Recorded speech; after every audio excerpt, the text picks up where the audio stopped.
retour après une absence une absence de 8 jours. Hein. J'ai pas fait de, je vous avais prévenu, hein, j'ai pas fait de revue de marché dimanche dernier.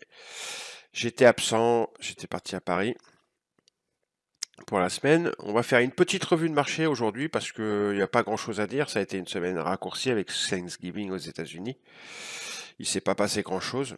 Mais bon, on va quand même se faire un petit contour de la semaine et on va regarder ce qui peut éventuellement, enfin ce qui va se passer la semaine prochaine et puis on va regarder un petit peu les différents scénarios possibles au niveau de l'action des prix. En plus, on va entamer on va terminer le mois de novembre là, et on va entamer le mois de décembre. C'est bien. Alors avant toute chose, je fais une petite annonce. Je referai un petit short, hein, une petite vidéo vite fait euh, pour bien pour parler que de ça et qui sera très rapide, mais je vais en parler aussi là maintenant. Alors c'est le mardi 6 décembre, je crois. Attendez que je vérifie. À 20 heures. Oui, c'est ça, mardi 6 décembre à 20 heures, c'est-à-dire pas la semaine prochaine, mais la semaine d'après, à 20 heures, le mardi 6, je fais un webinaire de présentation de la formation en mai 2023 qui aura lieu à Paris, encore une fois. Je fais un webinaire, donc il y aura Thierry aussi, et puis Alain, on sera tous les trois comme d'habitude, et on présentera la prochaine formation qui aura lieu en mai 2023. Je sais que vous êtes nombreux à attendre ce webinaire de présentation. J'ai eu pas mal de demandes de renseignements par mail depuis qu'on a annoncé qu'on ferait ça.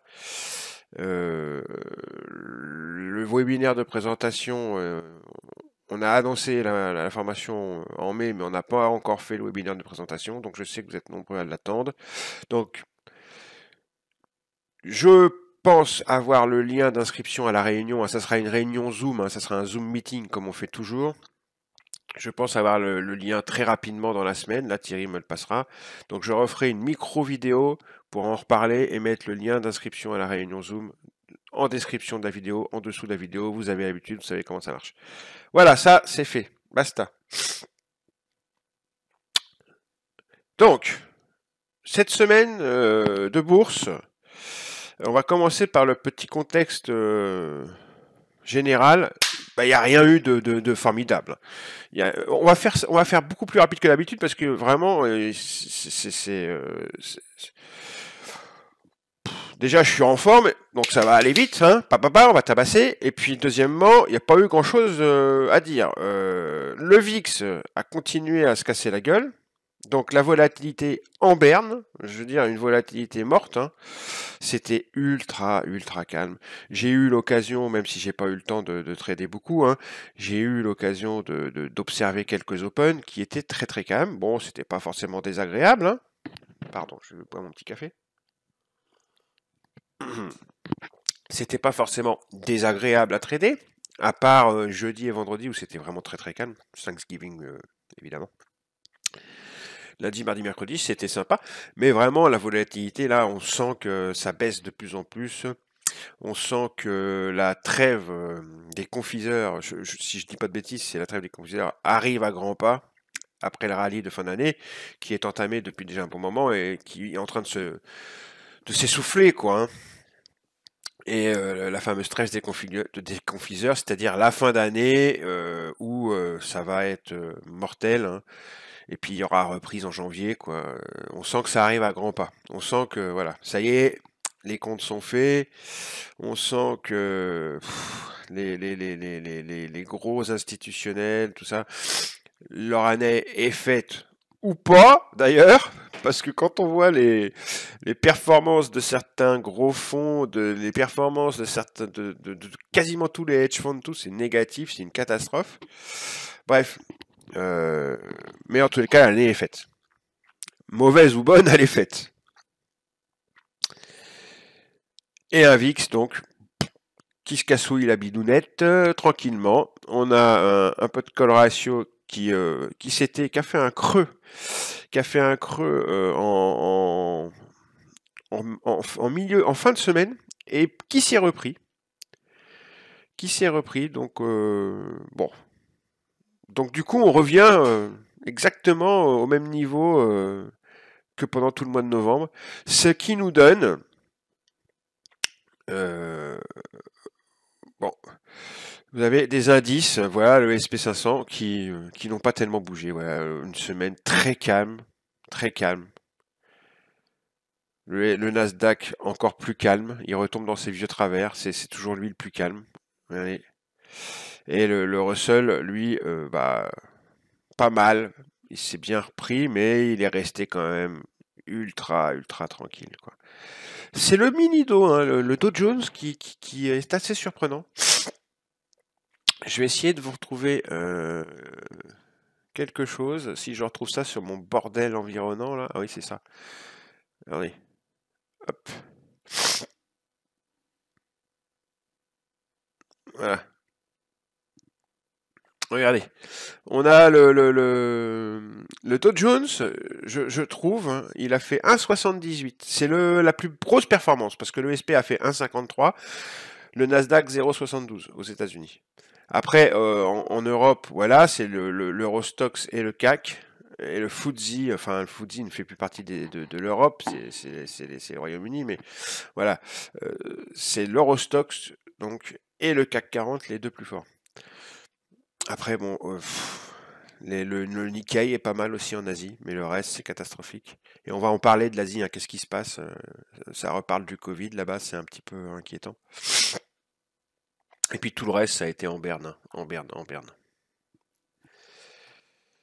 Voilà, donc on a un SPX qui a fait une semaine, là vous voyez c'est un graphique daily du SPX, de l'indice de référence du SP500, vendredi. Très calme, une horreur, Thanksgiving, avec une clôture en avance. Jeudi pareil, super calme, clôture en avance, mais déjà un peu plus mouvementé. Et puis mercredi, mardi et lundi, voilà. Voilà la semaine. On va regarder d'un point de vue market profile, mais voilà la semaine. Donc on voit qu'il y a eu pas mal de mouvements là en bas de marché. Il y a eu un petit retracement comme ça et un petit peu de mouvement en haut de marché. Donc je pense qu'on va avoir un truc en B, c'est sûr, quasiment sûr. Un profil en B majuscule. On va regarder ça. On va d'abord faire un petit contexte. Alors, qu'est-ce qui s'est passé et qu'est-ce qu'on attend pour la semaine prochaine? Bon, ben ma foi, on va, comme d'habitude, y aller pas à pas. Mais rapidement cette fois-ci, parce que comme je vous ai dit, il n'y a pas énormément de choses à raconter. Le Fear and Greed Index, il n'a pas bougé. Il est toujours dans grid. Donc, l'aiguille elle a peut-être un petit peu baissé et encore pas énormément. Donc, on a toujours un appétit pour le risque, hein, en cette fin d'année. Mais il s'est stabilisé, on va dire. D'accord? Il s'est stabilisé. Et comme je vous disais tout à l'heure, on a notre VIX qui tombe. Donc, volatilité qui tombe. Qui dit volatilité qui tombe dit les marchés sont beaucoup moins sous tension, beaucoup moins apeurés. Certes, mais c'est un petit peu, c'est en même temps c'est un peu chiant. Le SP, il est toujours au-dessus, il est passé au-dessus de sa MM 125, il y est resté pour l'instant, donc c'est bien.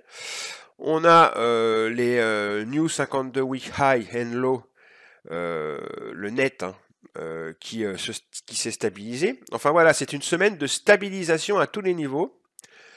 Donc on reste dans un appétit pour le risque. Et comme je vous disais tout à l'heure, le put and call ratio option continue de démontrer un appétit pour le risque. Là, on a la moyenne des 5 derniers jours du put call ratio qui a légèrement baissé, mais en fin de compte, il revient au même niveau que les niveaux de tout le mois de novembre, hein. Et voilà, donc c'est le VIX qui redevient neutre. Et, tout le reste, c'est...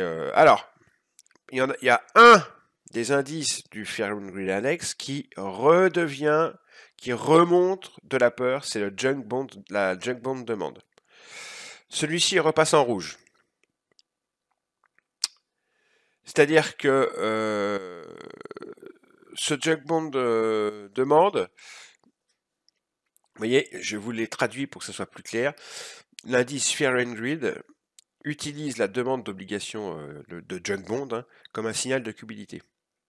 Or là, l'écart entre les rendements des junk bonds et des obligations d'État qui sont plus sûres est un signe que les investisseurs prennent plus de risques.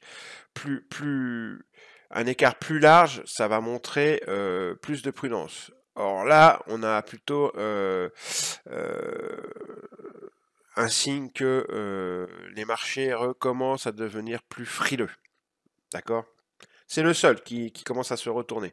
Stabilise en risk-on. Ils sont avides. D'accord? Donc là, on voit la map de la semaine. Hein. On voit que tous les compartiments sont quasiment tous, hein, les 3/4 sont verts, à part les grandes tech qui ont fait une mauvaise semaine. Le Nasdaq, hein, je vous dis, le Nasdaq, il a repris ses mauvais travers. On pensait, enfin, c'est-à-dire que moi, je le pense toujours, hein, que comme il a pris du retard par rapport aux autres, c'est que le jour où les indices vont reprendre, vont repartir vraiment fort, le Nasdaq va rattraper son retard. D'ailleurs, je lisais un article tout à l'heure sur les grosses techs là, qui avaient mangé sévère cette année. Et l'analyste, moi j'ai pas encore fini de le lire, mais a priori, l'analyste pensait quand même que bon, ça restait de très bons investissements. Hein. Il ne faut pas s'inquiéter outre mesure, bien que leur année 2022 ait été catastrophique. Mais voilà, on voit que c'est eux qui ont légèrement tiré vers le bas les marchés, alors que tout le reste, hein, les financières, tout le reste, le médical, les assurances, tout, les utilitaires, tout le reste est bien vert. D'accord? C'est une semaine légèrement haussière qui s'est pas trop mal passée. Et malgré un Thanksgiving qui a ralenti, qui a tout ralenti et tout raccourci surtout. Là, on voit sur la semaine que c'est le VIX, le grand perdant, le tout dernier. Hein. Bah ouais. Et c'est ça qui fait que les marchés ont été très ennuyeux en fin de semaine, quoi. Et le pétrole. Pour moi, le WTI et le Brent, c'est les deux perdants de la semaine. Là, ça fait un moment, ça commence à devenir. Le pétrole est très ennuyeux. Et là, par contre, s'il commence à se faire vendre sévère, là, ça va devenir intéressant. Parce que là, il y aura des super belles journées à la vente. Mais ouais. C'est pareil, je suis en train de lire un article là-dessus qui est assez pointu. Mais le marché du pétrole, là, il mange sévère en ce moment. Hein. Et puis on voit nos petits indices qui sont là, hein, bien placés. Ils sont pas en haut de peloton, mais ils sont au milieu là. Le SP500, le Nikkei, le Russell, l'Eurostoxx, le DAX, le Nasdaq, ils sont là, tous en milieu de peloton. Donc ça va, ils se portent pas mal. Le Dow Jones, comme je vous disais, il est en premier. Il est tout en haut. Bravo pour le Dow Jones. Je suis assez agréablement surpris par le Dow Jones. Bravo. Donc, bonne semaine pour pas mal de compartiments, même les monnaies. Hein, ça a été pas trop mauvais pour les monnaies. Et puis certaines matières premières aussi. Le soja, le cacao, le gaz, le café, tout ça. Écoutez, et la livre continue à bien se reprendre. Ça, j'en parle depuis plusieurs semaines aussi. Le yen, c'est pareil. Et l'euro se reprend aussi un petit peu. Mais c'est vraiment la livre qui se reprend le plus. Et ça, j'en ai parlé depuis 15 jours. Là. Si vraiment il y a un endroit où il faut taper, c'est la livre hein, à l'achat en ce moment. D'accord? On va regarder d'ailleurs si je l'ai là quelque part pour voir un petit peu la tête de la livre. Parce que c'est quand même assez intéressant. Hein. Il faut sur ce genre d'actifs en plus là on va arriver en début de mois hein, vous savez ce que je veux dire en début de mois c'est intéressant il y a des actifs comme ça qu'il faut surveiller on ne sait jamais ce qu'ils peuvent vous faire en début de mois vous voyez donc là on a une semaine sur la livre voilà quand même très regardez elle se reprend formidablement bien la livre hein. Ouais le yen c'est le deuxième. il s'est magnifiquement. En plus, bon, la Banque du Japon a pas mal ces derniers temps est intervenue.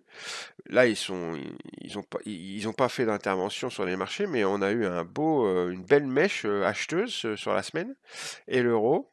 Alors par contre, je vais vous dire, le dollar, évidemment, c'est l'inverse, hein. Le dollar, lui, il se casse la binette en ce moment. Il a fait un top, hein. Mais c'est normal, c'est normal. On va en parler. Parce que qu'est-ce qui se passe, en fait?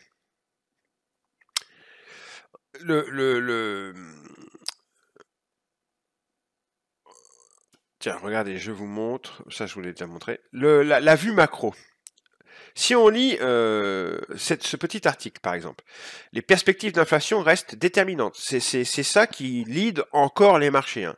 Il y a pas, ça n'a pas changé cette semaine, surtout avec une semaine raccourcie comme on a eu.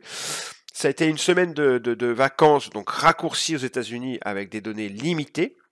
Et ça a maintenu les marchés assez calmes. C'est ce que je vous dis depuis le début de la vidéo. En termes de flux de nouvelles, le soutien à un ralentissement du rythme des hausses de taux de la Fed, le retour des blocages en Chine, on va en parler, et une banque centrale néo-zélandaise belliciste se sont démarqués. C'est les trois événements vraiment importants de la semaine. Sur les marchés, la reprise des obligations s'est poursuivie, ce qui a maintenu la correction à la baisse du dollar. C'est pour ça que le dollar n'arrête pas de baisser. Le sentiment de risque optimiste, donc on est en risk on, voit les marchés boursiers bien au-dessus de leur récent creux. Exactement. C'est tout ce que je viens de vous dire en début de vidéo. D'accord ? Donc on voit la Fed, on a eu les minutes de la Fed et on voit le procès verbal de la réunion de novembre du FOMC, chargé de définir la politique de la Fed, qui a soutenu un ralentissement du rythme de la hausse des taux aux États-Unis. Le comité a relevé le taux de 375 points de base jusqu'à présent cette année, les 4 dernières hausses ayant atteint le rythme maximal de 75 points de base. L'opinion d'une majorité substantielle de membres était qu'un ralentissement des hausses serait probablement bientôt approprié, le fameux pivot Fed, les responsables étant de plus en plus conscients que les pleins effets d'un cycle de resserrement aussi rapide n'ont pas encore eu d'impact sur l'économie. Mais un message plus important a été véhiculé par divers participants. Je vous avais dit, faites attention, très attention au discours des différents gouverneurs, selon laquelle l'inflation n'étant pas encore maîtrisée, les taux devraient être relevés à un niveau un peu plus élevé, d'accord, qu'on ne le pensait auparavant. C'est toujours le même narratif depuis plusieurs semaines. Il n'y a rien eu de changé cette semaine. Avant la réunion de la mi-décembre, 2 points de données clés sont à venir dans la masse salariale non agricole pour novembre. Alors ça sera la semaine prochaine. Et le rapport sur l'IPC également. Là, le 13. Alors le 2 décembre et le 13 décembre, ces deux rapports pourraient encore prouver le facteur décisif, mais à ce stade, un ralentissement à une hausse de taux de 50 points de base semble probable. Si on regarde le CME Watch Tool, ça n'a pas bougé. Les marchés pensent à 75% qu'on va monter les taux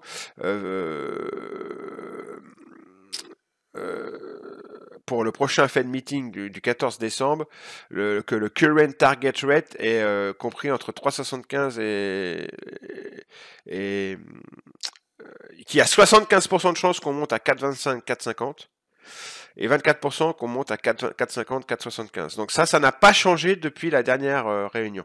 Ça n'a pas changé depuis une semaine, ça n'a pas changé depuis un jour. C'est les marchés, donc la semaine, la dernière, n'a pas changé l'opinion des marchés à ce sujet. C'est-à-dire qu'on va remonter les taux de 50 points de base maximum à la prochaine réunion. D'accord ? Donc voilà, il y a rien de changé. Au niveau du mondial, la RBA, la Banque centrale australienne, qui est une grosse banque centrale, signale un changement de régime de l'inflation. Ça a été une semaine plutôt calme au niveau national, qui a laissé l'accent sur un discours d'ouverture du gouverneur de la RBA, Philippe Love, lors du dîner annuel de la CEDA. Concernant les actions politiques actuelles, le gouverneur a réitéré que le Conseil s'attendait à ce que de nouvelles hausses de taux soient nécessaires pour abaisser l'inflation à l'objectif de 2 ou 3%, laissant les options ouvertes sur le rythme de resserrement. Lui, c'est pareil. Et toutes les grandes banques centrales sont accordées au même violon. Et il va y avoir la BCE aussi la semaine prochaine, et on a une certaine Madame Lagarde qui va parler. Alors, on a un certain Powell et une certaine Madame Lagarde, qui vont parler la semaine prochaine. Attention, hein. La BCE se prépare à une réunion savamment équilibrée en décembre. Le compte-rendu de la réunion d'octobre de la BCE a noté qu'une large majorité du Conseil des gouverneurs a soutenu la décision de relever les taux de 75 points de base pour supprimer les politiques accommodantes compte tenu des risques que l'inflation élevée devienne plus soutenu que prévu. Le mois prochain, le Conseil recalibrera sa politique sur les prévisions économiques et d'inflation révisées. Ces prévisions détermineront le rythme de la prochaine randonnée, enfin le prochain resserrement, quoi. Les marchés sentent que la BCE va ralentir le rythme pour revenir à une hausse de 50 points de base, bien que le compte n'offre aucun soutien direct à ce point de vue. Donc c'est mitigé, d'accord ? Ensuite, il y a la BOE, qui est la dernière grande, hein, la banque anglaise. La conférence des observateurs de la Banque d'Angleterre a vu le sous-gouverneur de la banque, Dave Ramsden, donner un récapitulatif des principaux développements de l'économie britannique en 2022, soulignant le choc des prix de l'énergie, le resserrement du marché du travail, la hausse des attentes d'inflation et la volatilité des marchés financiers. Et moi, je rajouterais aussi la liquidité qui devient un problème. Ramsden a déclaré que dans un contexte d'incertitude élevée, la BOE a été moins confiante dans ses prévisions économiques et en particulier sur l'horizon à moyen terme pertinent pour les décisions de politique monétaire. Selon sa propre interprétation, l'évaluation de Ramsden était que le cycle de resserrement de la BOE devait encore se poursuivre. Donc elles sont toutes alignées. Toutes les banques centrales principales mondiales sont alignées sur la même politique. Ça n'a pas changé. On est toujours au même point, les amis. Ok ? À ce niveau-là, c'est pareil. Donc, c'est bon, on arrête d'en parler. Le calendrier de la semaine prochaine, voilà. Donc, on a Lagarde qui va parler lundi et on a Powell qui va parler mercredi. D'accord ? Et Lagarde, elle va reparler vendredi. Donc, attention. Autre chose, on a le NFP, vendredi, évidemment, et on va avoir l'ADP jeudi. Ça, c'est comme d'habitude. Chose très importante, l'indice PMI manufacturier aussi jeudi aux États-Unis, et le PCE Core, indice des prix à la consommation des ménages, également jeudi. Donc, on a jeudi et vendredi, deux journées extrêmement importantes. Mais j'ai envie de vous dire, mais toute la semaine va être chaude. Parce que, avec le discours de Powell mercredi, et on a vu le mois dernier que le rapport Scholz de l'emploi avait fait bouger les marchés. Les promesses de logement, c'est pareil, on a vu que ça avait fait bouger les marchés. L'ADP, c'est pareil, ça avait fait bouger les marchés. Attention, même mercredi, c'est chaud parce qu'il y a l'IPC annuel européen et il va y avoir le PIB, je crois... Est-ce que c'est la semaine prochaine, le PIB Oui, regardez, le préliminaire, les résultats préliminaires du PIB trimestriel, le T3 aux États-Unis, mercredi. Donc, la semaine prochaine, je pense qu'on risque d'avoir une semaine chahutée. Le calendrier est plein de big news. Chez les gros, aux États-Unis là-bas, et chez nous en Europe, il y a énormément de big news. Il y a en plus des discours de gros pontes. Lagarde, la présidente de la BCE, et Powell, le président de la Fed. Donc, avec tout ça, NFP, discours de Lagarde, discours de Powell, NFP, ADP, PCE, PMI, PIB, IPC en Allemagne, IPC en Europe. La semaine prochaine, mon gars, le calendrier, ça va être une partie de flipper. Tu sais, bing, bing, bing, bing, bing, bing, bing, bing, bing, bing, bing, bing, bing, bing, bing. Ça va pas arrêter, ça va tilter dans tous les sens là. Bah. Je vous préviens, ça va être chaud. D'accord ? Préparez-vous. Ok. Bon, pas la peine d'en dire plus, c'est suffisant. Le contexte est le même, ça n'a pas changé. Passons au graphique. Alors, mes petits graphiques, je suis assez content. Parce que, bon, j'ai pas pu faire ma revue de marché la semaine dernière, mais j'ai quand même regardé si j'avais donné un bon scénario, et j'avais donné un bon scénario. Regardez, on va cocher la semaine qu'on vient d'avoir, là. On s'en fout pour l'instant, et je voudrais juste regarder. J'ai laissé les niveaux que j'avais notés, et les scénarios que j'avais notés. Et c'est le scénario du tranquille. On continue à travailler parce que je vous rappelle qu'on a un vacuum au-dessus là. On avait un vacuum qu'on avait commencé légèrement à renier. Je vous avais dit, je le trace parce qu'il va falloir qu'on continue à le travailler. Donc, on a été chercher à l'ouverture du dimanche soir. On est monté directement à ce vacuum. On a été chercher sa zone intermédiaire. On est reparti au sud. On a touché quoi? Un de mes niveaux. On a fait du ping-pong entre le vacuum et mon premier niveau vert là, pendant 3 jours. 1, 2, 3. Lundi, mardi, mercredi. Jeudi, on a été touché le deuxième niveau. Et on a été à l'orée de ma zone bleue, la zone bleue que je vous avais tracée ici. Et on est remonté sur ce niveau-là. Et ensuite, on est remonté juste en dessous de vacuum. Et on a fait une semaine de ping-pong entre tous ces niveaux que je vous avais tracés. Donc, nickel. Voilà, quadrillage des terrains parfait. Rien à dire. Maintenant, on va regarder ce qui s'est passé cette semaine. J'enlève tous mes niveaux. Et on va même regarder, on va regarder aussi le volume profile comme d'habitude. Et si j'ai un petit peu de temps, on jettera un coup d'œil au market profile du Nasdaq également. Allez, je vais faire du nettoyage. Bon alors quand on regarde le volume profile sur notre graphique 30 minutes, on constate deux choses importantes. Déjà la première, la semaine dernière, la semaine d'avant, on avait eu 7 millions de volume. Là on en a eu moitié moins 4. C'est donc catastrophique, un volume anémique. Deuxième chose, on constate qu'on avait eu énormément de volume il y a 15 jours dans cette zone-là.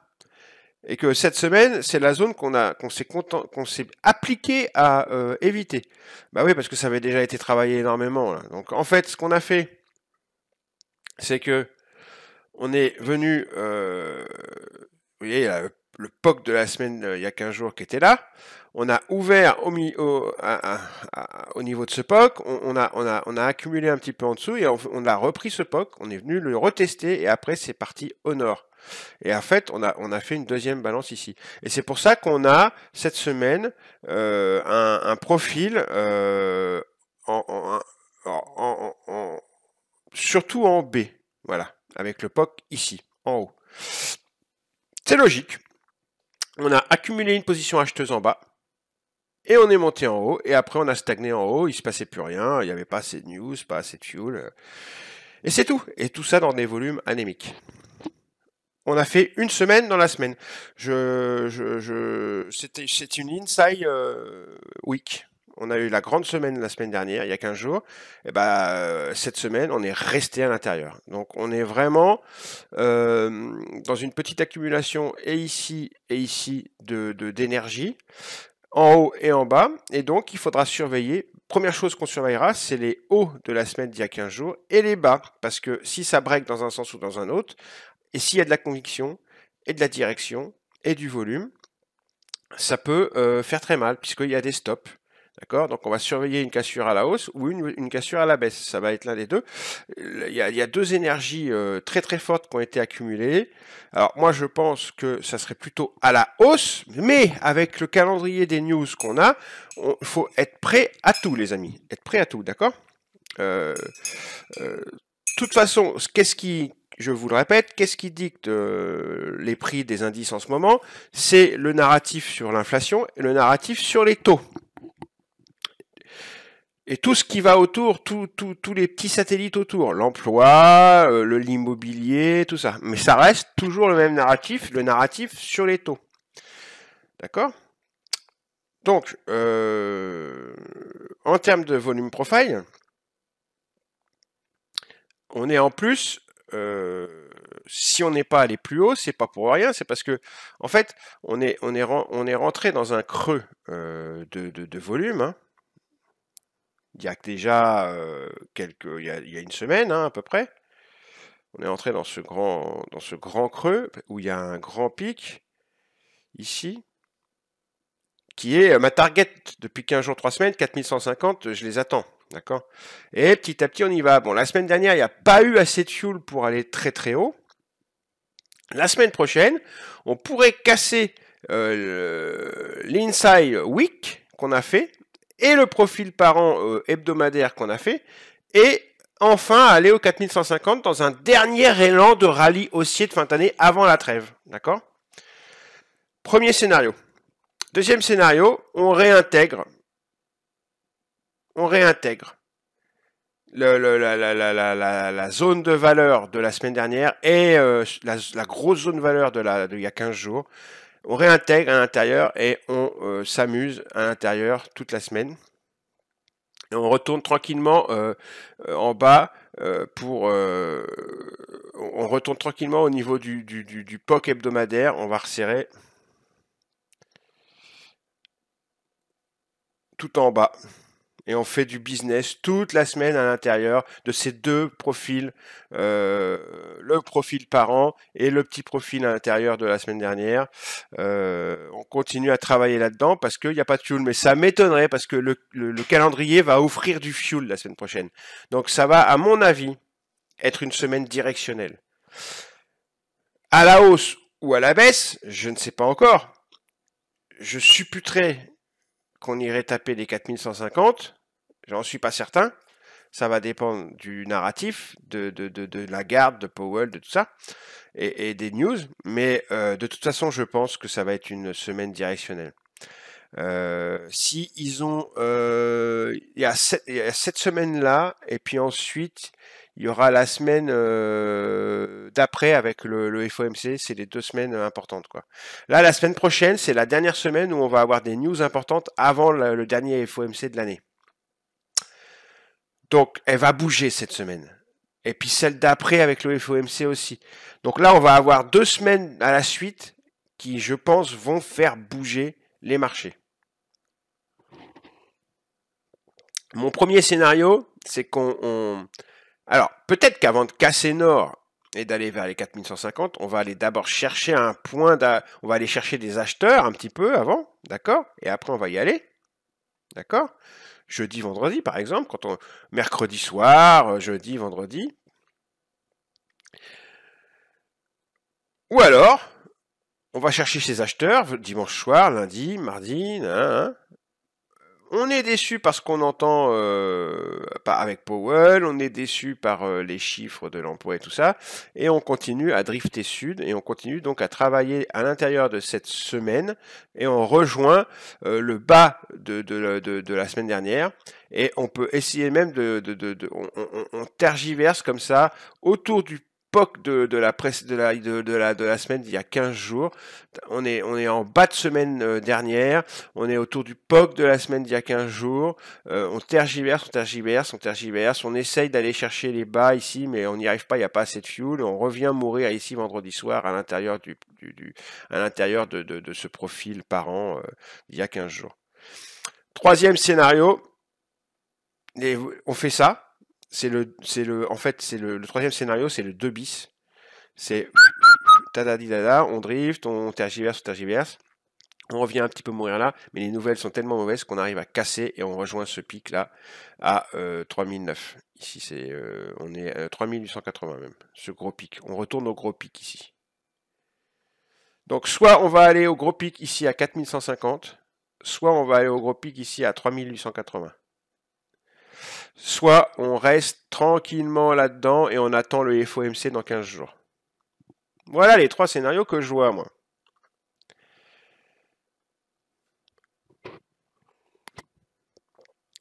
Donc on surveille bien ce qu'on va faire. Est-ce qu'on va chercher des acheteurs en début de semaine? Est-ce que quand on les trouve, est-ce que ça tient bien? Est-ce qu'il y a une belle absorption? Et ensuite, on surveille s'il y a une belle agression. Est-ce qu'on commence à agresser les hauts hebdomadaires de la semaine dernière et de la semaine d'avant? Et est-ce qu'on commence à tabasser direction 4150? Ou alors, est-ce qu'on revient mourir à l'intérieur de la zone de valeur de la semaine dernière et du grand profil par an de la semaine d'avant?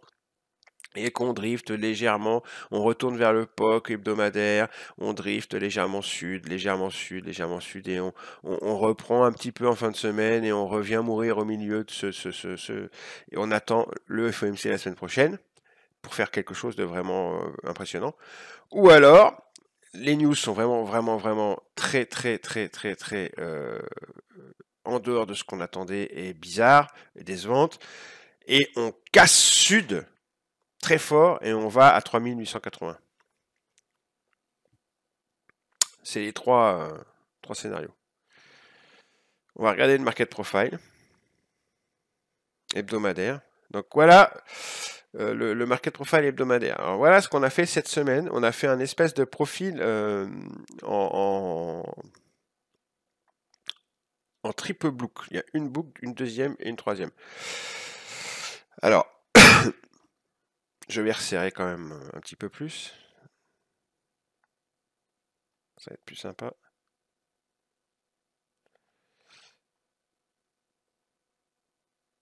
Voilà.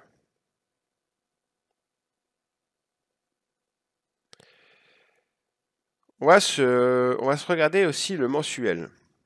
Parce que le mensuel, là, le mois est en train de se terminer. Regardez les niveaux que je vous avais donnés.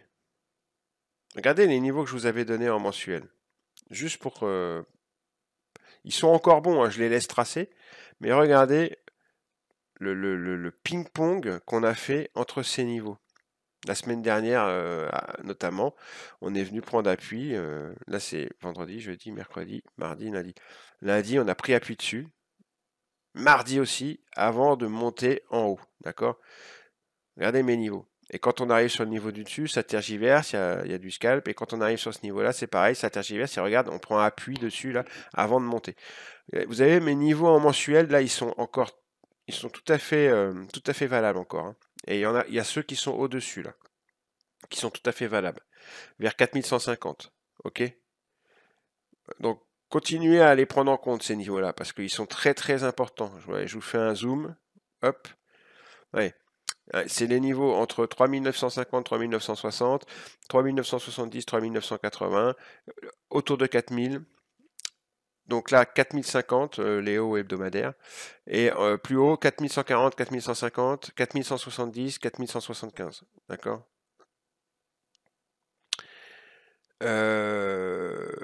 Quand on regarde en Globex ce qui s'est passé, on a eu 2 jours décisifs la semaine dernière. Ça a été le mardi et le mercredi. C'est les 2 jours où les profils ont clôturé tout en haut. POC tout en bas et clôturage tout en haut. POC tout en bas et clôturage tout en haut. Donc c'est le mardi, mercredi, c'est encore une fois sur 2 jours que la semaine s'est jouée. Encore une fois. Et après, on est mort tout en haut. On a pu bouger. On accepte la zone entre les 4025 et les 4050. On accepte. Et on est en attente de la semaine prochaine et des grosses news de la semaine prochaine pour savoir si on s'extrait de cette zone par le haut ou par le bas. D'accord? Cette zone ici, entre 4050 et 4025 à peu près, on attend la semaine prochaine et les news pour savoir si on s'en extrait par le haut ou si on s'en extrait par le bas et qu'on revient mourir là-dedans. Et on rejoint l'époque de mercredi et de mardi. D'accord? Pour le sud, c'est-à-dire 4950 et 3963,50. Et pour le nord, l'objectif c'est les 4070, 4080 et 4140, 4150.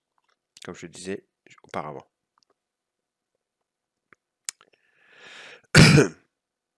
Si on regarde mon graphique que j'aime bien hebdomadaire, voilà, j'ai,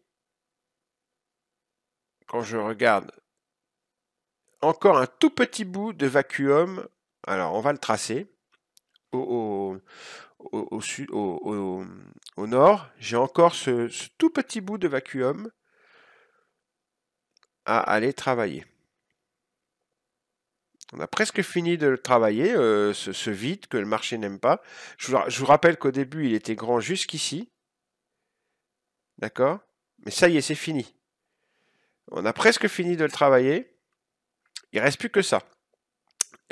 Jusqu'à 4080. C'est la première zone objectif, les 4080. C'est la première zone objectif dont je vous parle si on va à la hausse. D'accord? Les 4080. La deuxième étant les 4150 ici. D'accord? Alors,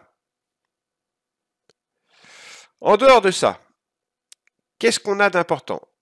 Ça doit ça doit vous taper dans l'œil qu'on a eu 2 hauts hebdomadaires. On a eu un profil par an hebdomadaire et une inside week, pardon. Avec une inside week qui a un haut légèrement plus bas.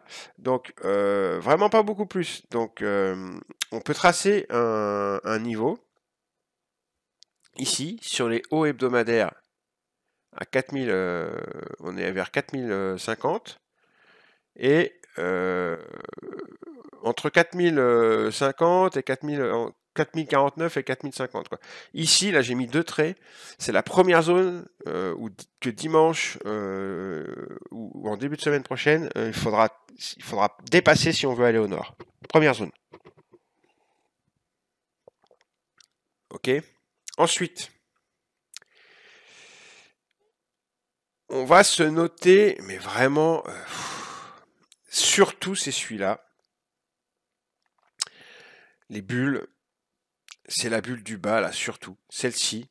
Vous voyez, il y a eu 2 distributions importantes. Celle du bas, avant qu'on décolle. Et celle du haut, ici. En fin de semaine, on est resté scotché là-haut. D'accord. Donc, c'est les 2 distributions vraiment importantes. Après, ici, c'est vrai que j'ai un petit ledge, j'ai un petit rebord. On va se le noter, ce petit rebord. Voilà. Ici. Mais il est vraiment pas très chaud. Il est pas très folichon. Ce qu'il y a, c'est que comme il correspond également, il est en confluence avec des hauts hebdomadaires ici. C'est pour ça que je le note. Le petit rebord, le petit ledge là. J'ai même envie de ne mettre qu'un niveau. Je ne vais pas mettre une zone. Voilà.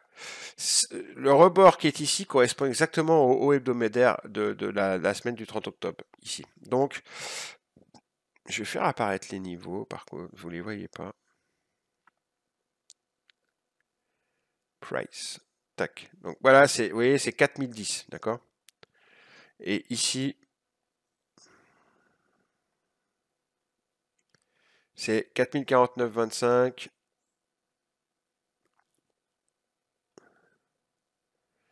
4050.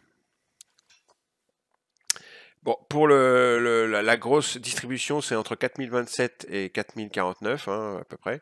Et la distribution du bas, c'est entre 3947 à peu près et 3971,25. Évidemment, vous avez des zones intermédiaires qui sont très importantes, notamment celle-là, puisqu'il y a un POC. Il y a le POC de la semaine ici. Donc en confluence avec la zone intermédiaire, c'est très important. Niveau très important des 3959,25. Très important si on y va. Ensuite, il y a des petites single print. Hein. Vous les voyez là, 3999,50, 3980. Ces petites single print, c'est des petites zones où on peut faire des petits achats. Il n'y a aucun problème hein, pour des scalpings. Hein. Donc je les entoure, 3999,50 en hebdomadaire, hein, et 3991, c'est des petites zones où on peut tenter des petites tapades, hein, des petits scalps. Et puis évidemment, vous avez les bas hebdomadaires ici. La queue d'achat hebdomadaire entre 3937,25 et 3943,50, qui est une belle queue hebdomadaire. Voilà. Donc, si jamais c'était le sud qui était choisi, ensuite plus bas, évidemment, le premier objectif, ça serait le bas du profil par an hebdomadaire que l'on a là. Ici, exactement à... Donc l'objectif, si on casse sud, ça serait 3912,75, le bas du profil par an. Et si on cassait le profil par an, ça serait direction, direct. On comblerait ce trou ici, là, et on irait direction 3867,50 en premier. Et ensuite, direction l'orée de cette grande zone de distribution là, il faudrait du fuel, hein. Mais pourquoi pas? Et ça pourrait aussi pour être la semaine prochaine. Donc ici, on a un POC qui est un bel objectif à 3764. Bel objectif pour un marché baissier. Très bel objectif pour un marché baissier. D'accord? Ici, c'est une zone de travail pour combler le trou qu'on avait fait ici. Donc ici, là, si je mets en développé cette semaine-là, voilà, vous voyez qu'on a une zone, je vais l'entourer. Plutôt, le travail s'est vraiment fait entre là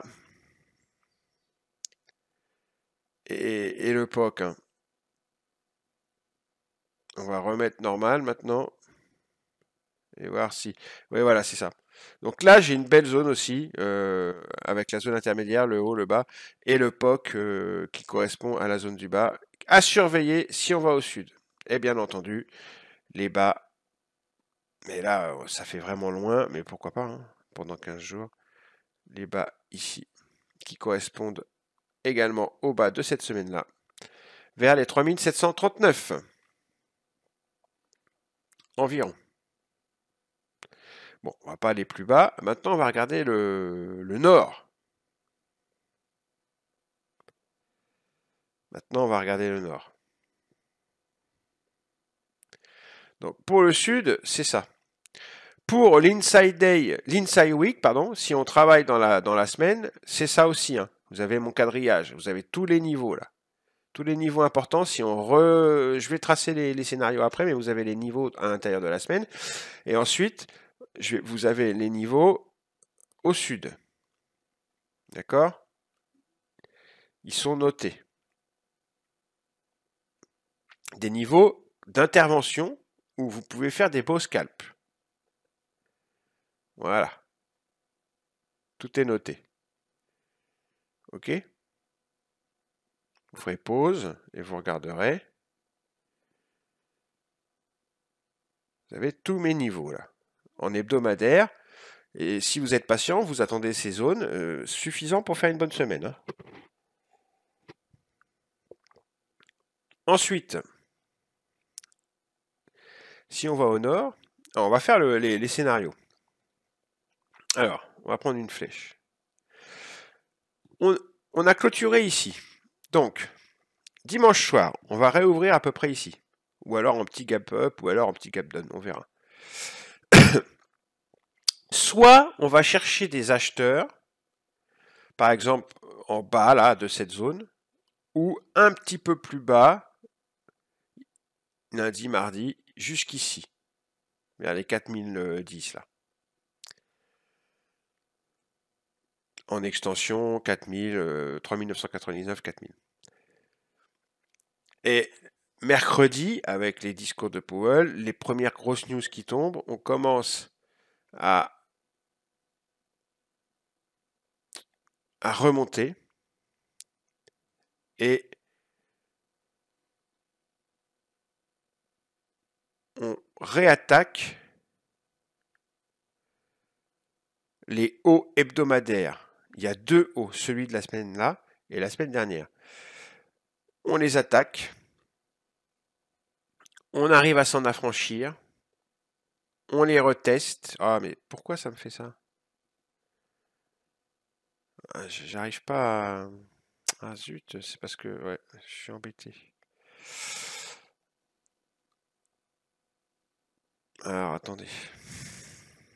On va le faire avec Epic Pen. On les attaque.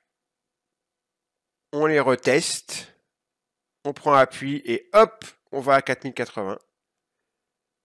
On dépasse 4080, on reteste et 4000, direction 4150. Ça, c'est le premier scénario. Alors, on va peut-être pas dimanche soir aller et lundi, mardi aller chercher des acheteurs aussi bas. Peut-être qu'on va directement aller chercher les hauts, les travailler un petit peu et les casser. Et ensuite, pareil, même scénario. C'est le scénario numéro 1. dimanche soir et début de semaine, on va tester les hauts hebdomadaires de la semaine dernière et de la semaine d'avant. On les casse et on monte. Et on continue à combler ce vacuum gris là. Et ensuite, avec les news de fin de semaine, jeudi, vendredi, on arrive à continuer la hausse. Seulement, est-ce que ça va se faire dans un premier temps avec une hausse directe, ou on va d'abord aller chercher des acheteurs, soit ici, soit ici, soit ici, et dès qu'on les a, ces acheteurs, ça repart nord. Et on va terminer le scénario haussier. C'est soit on y va direct, on attaque les hauts hebdomadaires de la semaine dernière et de la semaine d'avant, et on y va direct.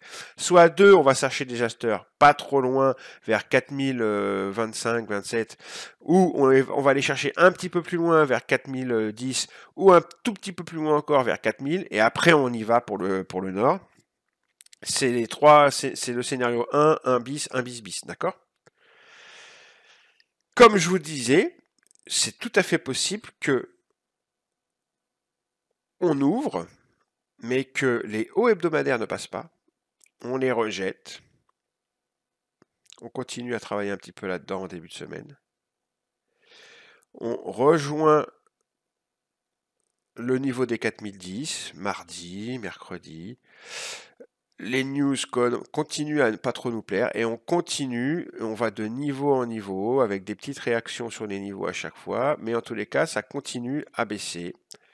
Et on rejoint la zone du bas, les 3971, 3947, cette zone-là, d'accord? On la rejoint. Et en fin de semaine, on n'est pas convaincu par toutes les news, on revient mourir à l'intérieur. Et on attend la semaine prochaine le FOMC. Ça, c'est le scénario numéro 2, où on reste là-dedans, on continue un travail à l'intérieur de cette zone, à l'intérieur de cet inside week, et à l'intérieur du profil par an de la semaine précédente. À la rigueur, on peut peut-être essayer d'aller tester les bas ici, mais pas plus, et après on revient mourir là-dedans. C'est l'inside day week numéro 2. L'inside week, pardon, numéro 2. D'accord?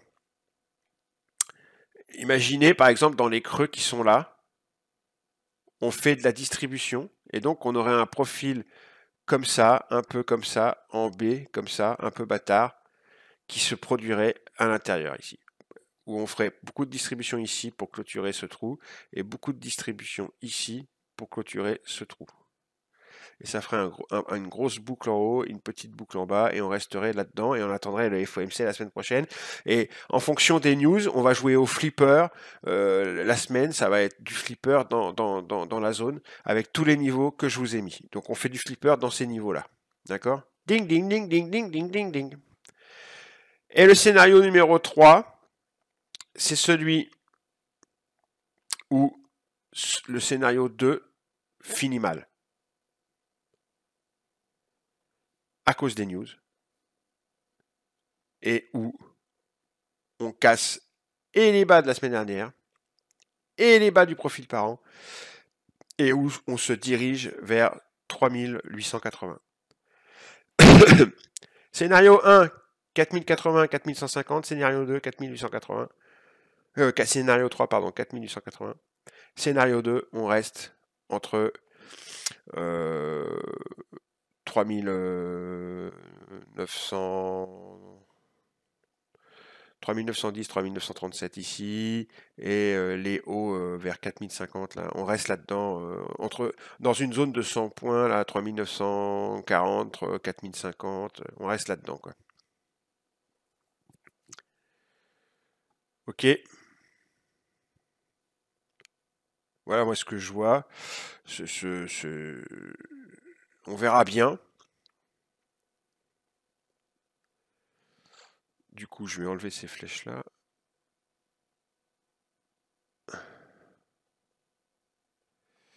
Et je vais remettre les flèches avec Epic Pen. On verra bien, mais voilà. Moi, c'est ce que je vois. Voilà, c'est les 3 scénarios que je vois. D'accord? Alors, je vais les retracer correctement là, maintenant qu'on voit. Je vais resserrer mon écran, comme ça. Voilà. Donc, scénario 1. Dimanche soir, on ouvre. On va chercher, soit on va chercher des acheteurs ici, et on y va. Soit on va aller chercher un petit peu plus bas, mais on y va aussi après. Ou un petit peu plus bas, j'avais dit vers jusqu'à 4000, mais et on y va. On y va, c'est-à-dire on retourne au haut hebdomadaire vers 4050 et on s'en affranchit dans tous les cas. On rentre dans le vacuum et on va direction 4080. Alors évidemment, on s'amuse un petit peu avant, hein. On s'amuse là-dedans et on va vers 4080. Et en fin de semaine, on s'affranchit des 4080, jeudi, vendredi, et on va direction les 4150. Donc, open, test d'acheteur et redrive au nord. D'accord? Scénario numéro 2, neutre. Dimanche soir, on ouvre, on se tape les hauts, on n'arrive pas à passer, ça redescend, on redescend dans les zones et on fait du ping-pong toute la semaine sur les niveaux que je vous ai donnés. On fait du scalping là-dedans et on rejoint le POC en bas là et la zone de valeur en bas. D'accord? On rejoint cette zone-là et jeudi, vendredi, on revient mourir à l'intérieur et on attend la semaine prochaine le FOMC pour prendre une décision. On peut même aller juste retester des bas là, mais ça passe pas, on revient mourir là-dedans. D'accord? Scénario numéro 3 de la baisse, c'est-à-dire que les news ne nous plaisent pas. C'est le scénario numéro 2, mais qui se termine à... On casse les bas de la semaine et on va continuer à combler le trou ici et on va jusqu'à 3867 minimum. Et on peut même être attiré par les 3846 là et être attiré par cette distribution qu'on avait eue ici. Mais vraiment, vraiment, vraiment, vraiment, ça c'est... Moi, mon premier objectif, c'est les 3880. 3880. Après, plus bas, ça serait joli, hein, mais faudrait du fuel, faudrait du fuel. Faudrait vraiment que les gens... Peut-être pour le FOMC la semaine prochaine. Ou en tous les cas, que ce soit hausse ou baisse, ça serait la grosse semaine de fou, ça serait peut-être plutôt dans 15 jours. Mais déjà, la semaine prochaine, ça risque de bouger quand même. Voilà mes 3 scénarios. J'avoue que je suis plus pour le 1 et le 2. Mais on verra. On verra. On verra. Ça va être en fonction du calendrier. Bah, le Nasdaq, c'est pareil, hein. On peut jeter un petit coup d'œil au Nasdaq, mais voilà, c'est pas. Vous voyez, bon, le Nasdaq, c'est comme le SP500. Les deux, ça, c'est la session cash. Les 2 sessions cash importantes, c'est ce que je vous disais, hein, c'est celle de mardi et mercredi, qu'on a eu mardi et mercredi. C'est celle-ci qu'on fait la semaine. Donc, comme d'habitude, on a ouvert en haut, en bas, clôturé en bas, en haut, ouvert en bas, clôturé en haut. Comme d'habitude, on a eu 2 journées qu'on fait la semaine. Et après, on est mort. On est mort, on a rejeté et on est revenu mourir à l'intérieur de ces 2 jours de hausse. Sur le SP, c'est exactement la même chose qui s'est passé. C'est exactement la même chose, c'est redondant. C'est pour ça que je ne fais pas non plus une analyse sur le Nasdaq, mais voilà, c'est exactement pareil.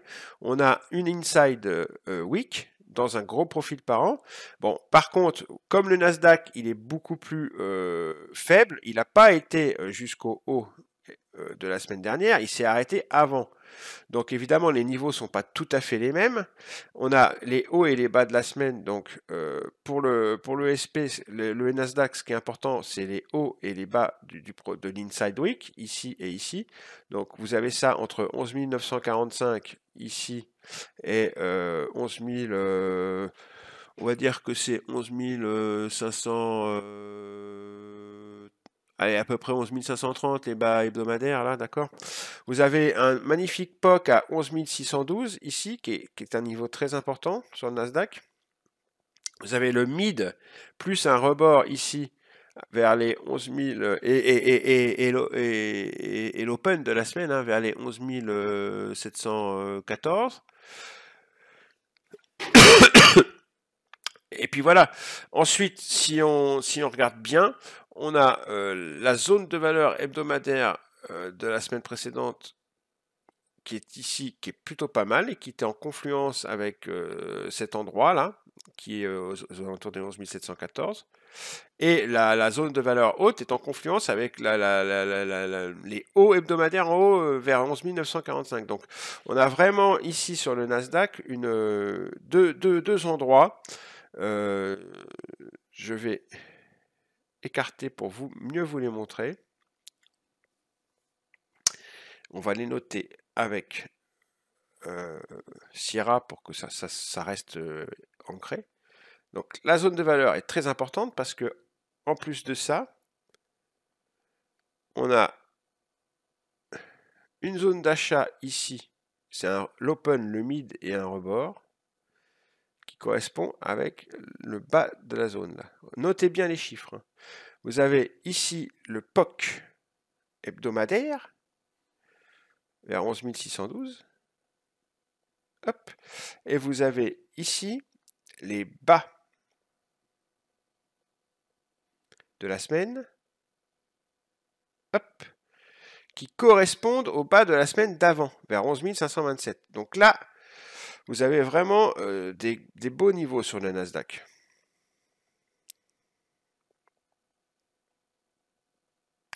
Et au nord, on a un POC vierge ici, hebdomadaire magnifique,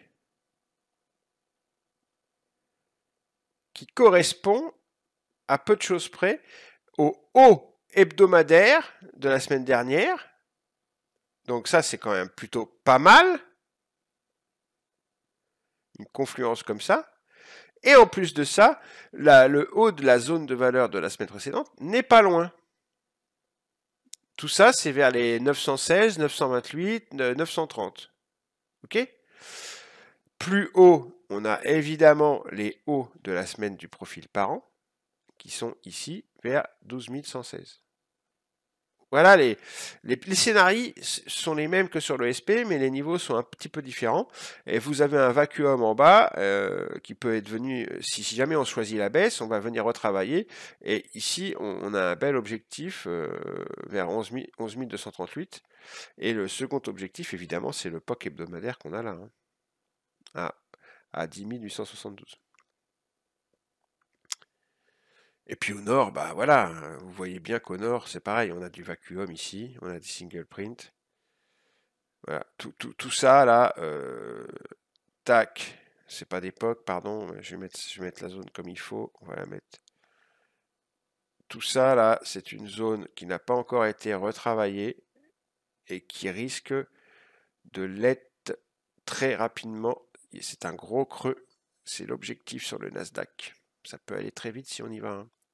Si c'est le nord qui est choisi par les marchés, voilà, les niveaux sont légèrement différents. C'est un petit peu plus décalé que sur le SP, parce que le Nasdaq il est plus faible, mais voilà. Donc, si je devais parler de scénarii sur le Nasdaq, c'est les mêmes, sauf qu'on a clôturé là dimanche. Donc vendredi, vendredi. Donc dimanche, on va ouvrir en plein milieu du profil. Donc on va aller chercher, si on va chercher des acheteurs comme j'ai dit sur le SP, on va aller chercher soit sur cette première zone d'achat, soit sur le POC ici. Et ensuite, on va tenter de remonter.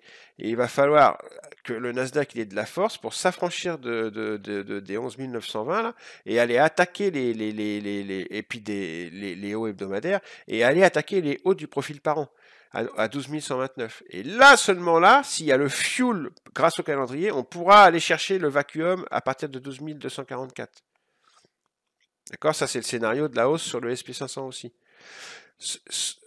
On va chercher des acheteurs, soit là, soit un petit peu plus bas au POC, soit sur les bas de marché, et on remonte, et grâce au calendrier, on arrive à s'affranchir des hauts hebdomadaires et de l'inside week et des hauts hebdomadaires du profil par an ici, et après on arrive à aller aux 12 244 minimum, après 12 450, etc.